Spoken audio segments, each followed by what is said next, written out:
Schools, hallways of learning, playgrounds of laughter, monuments to our future. But what happens when the final bell rings and the laughter stops forever? When the very walls absorb not just lessons, but tragedy. They become prisons for memories that refuse to fade, echo chambers for whispers that defy all reason. Tonight, we descend into the 3 scariest haunted schools in America today. These are not urban legends. These are case files. Places where the air is thick with unspoken history, and the past is not just a lesson, it's a lingering presence.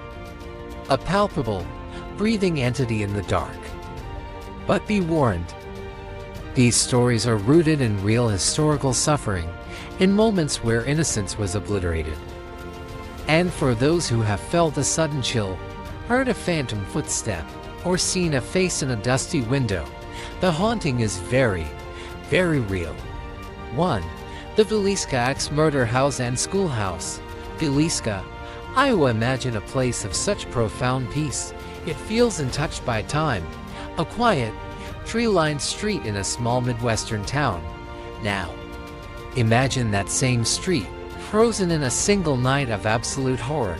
The small, quiet town, forever shattered by one of America's most brutal unsolved crimes. The horror of the Villisca Axe murders didn't stay within those blood-stained walls. It seeped across the street, into the very heart of the community, the schoolhouse. On June 10, 1912, an unknown assailant bludgeoned to death 8 innocent people in their sleep, 6 children and 2 adults.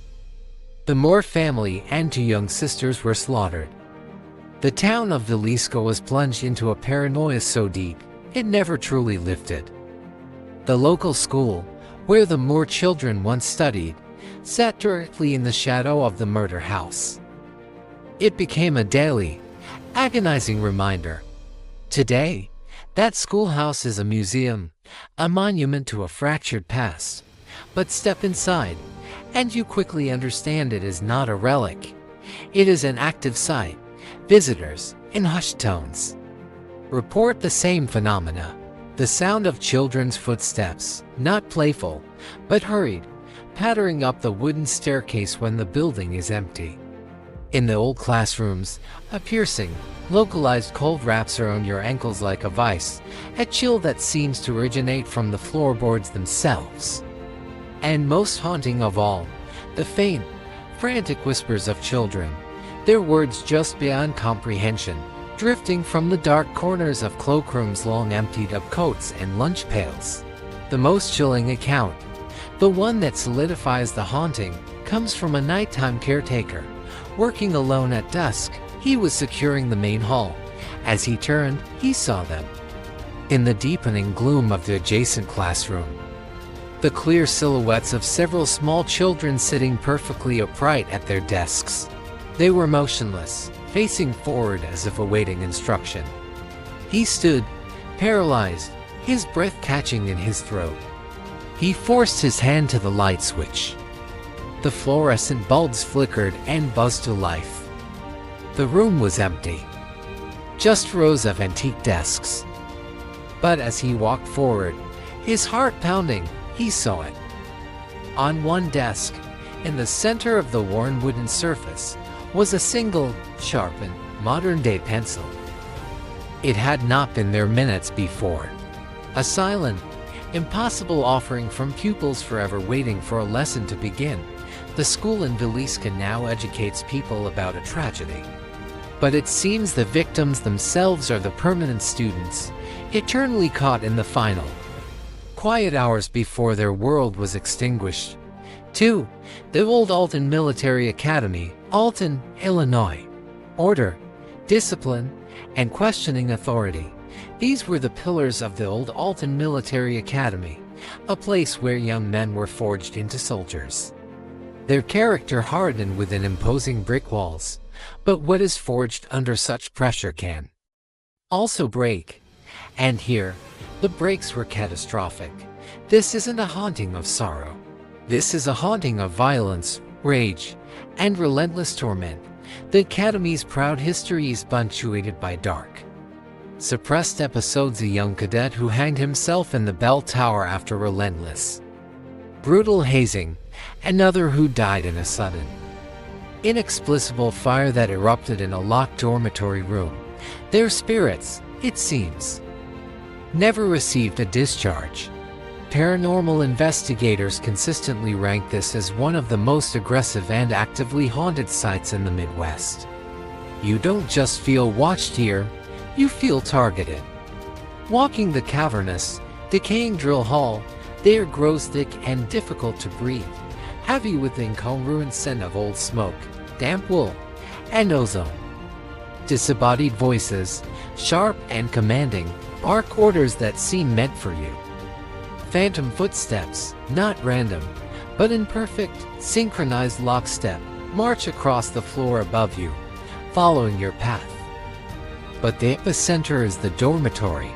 Here, the past becomes physical. Visitors report the unmistakable sensation of unseen hands grabbing at their clothes, yanking at their sleeves, and pulling blankets off in the dead of night, a terrifying reenactment of the hazing rituals. People are shoved from behind with tangible force. And then, there are the screams. The agonized, panicked screams of a boy burning alive, echoing down the stone corridors, often accompanied by a fleeting, intense wave of heat. The most compelling evidence comes from a professional investigation. The team set up a corridor of infrared motion sensors. The night was silent.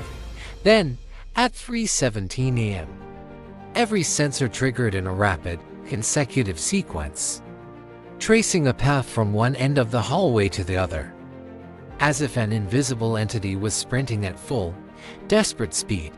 The thermal and night vision cameras captured nothing but empty space. But the audio recorder captured it all: the pounding of frantic, leather-soled boots on hardwood, a desperate, gasping breath, and finally a soul-rending, blood-curdling scream that peaked precisely as the final sensor tripped at the dormitory door, the very room where the young cadet died in flames. The Alton Military Academy is not a place for the curious. It is a monument to toxic tradition and traumatic ends, where the brutal cycle of the past replays itself for an audience of one. 3. The Waverly Hills Sanatorium and its secret school. Louisville, Kentucky. We arrive at the apex, the crown jewel of American horror. Waverly Hills. You know the broad strokes, the towering sanatorium, the white plague of tuberculosis, the body chute that carried out over 100 corpses at its peak. It is a landmark of death. But within this city of the dying existed a desperate, fragile pocket of life, a secret. A one-room schoolhouse, built on the grounds for the children of the doctors and nurses. Think of it, while their parents battled a relentless killer. These children tried to learn their arithmetic and grammar. They played in the shadow of a building where hope itself went to die, their youthful noises stark. Tragic counterpoint to the cacophony of coughing from the open-air wards. While the entire sanatorium thrums with paranormal activity, the schoolroom exists on another plane. It is a pressure cooker of spectral emotion. Investigators speak of the oppressive feeling of being watched not by one or two entities, but by a crowd, dozens of unseen eyes tracking your every move from the corners. The old blackboard cleaned at the start of every tour will sometimes reveal faint, chalky scribbles by the end, simple drawings, or the same phrase, over and over: "I'm not sick." But the heart of this haunting is a singular, devastating presence, a little girl in a pale, vintage dress. She is most often heard first, the sound of soft, hopeless sobs echoing in the small, wooden room. She is then seen, crouched in a corner, her face buried, her small shoulders shaking. Witnesses say she will sometimes look up, her face a mask of profound confusion and sorrow, and begin to walk toward them. Then, she vanishes, leaving behind only a pocket of air so icy it burns the lungs. The account that defines this haunting comes from a public tour. A woman in the middle of the group suddenly, violently, burst into uncontrollable tears. She was not frightened. She was overcome with a profound, alien, and devastating grief. When she could speak, trembling, she explained. A little girl had been holding her hand tightly for the past 5 minutes. She described the dress, the boat head, the freezing, brittle grip. She said the girl kept whispering, over and over, "Where is my teacher? I have to get back to class. They'll be angry." No one else in the group saw or heard a thing. But as the woman held out her shaking hand under the guide's flashlight, the proof was undeniable. On the back of her hand were 3 distinct, small, perfect fingerprints. Not smudges, but defined whorls etched in a crystallized, frost-like residue that lingered for minutes. Waverly's schoolhouse is not just haunted, it is a wound. It represents the ultimate theft, the theft of childhood by an uncaring plague.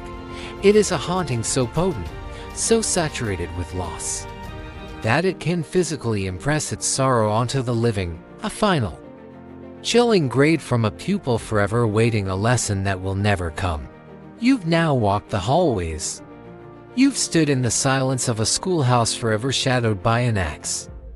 You've felt the regimented rage of a military academy's tormented souls. You've witnessed the frozen tears of a child swallowed by a pandemic.